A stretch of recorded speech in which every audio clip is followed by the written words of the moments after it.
There are a few new traffic towers popping up around the Twin Ports, and at a quick glance, some people might mistake them for flock safety cameras, but they're not. Northern News Now's Maggie Franzen explains.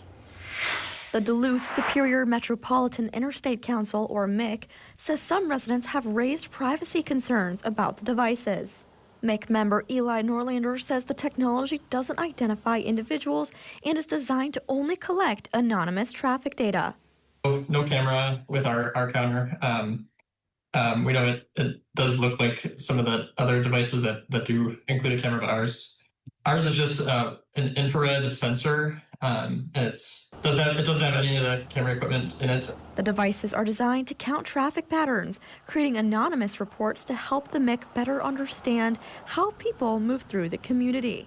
A radar sensor. Our other counters are infrared, which has difficulty when you point them towards vehicles, because then you're counting vehicles and pedestrians and you have no way of determining the difference between the two. This counter you do.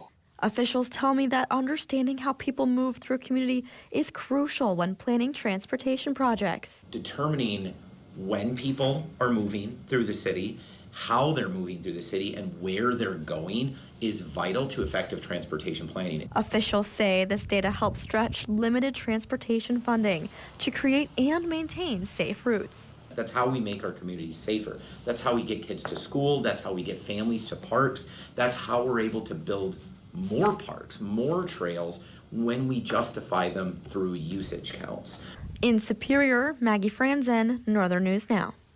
The Twin Ports planners have used traffic counting technology for years, but this latest upgrade is all about speed and safety. And leaders say it eliminates the need for hours of manual counting along busy streets while also improving accuracy.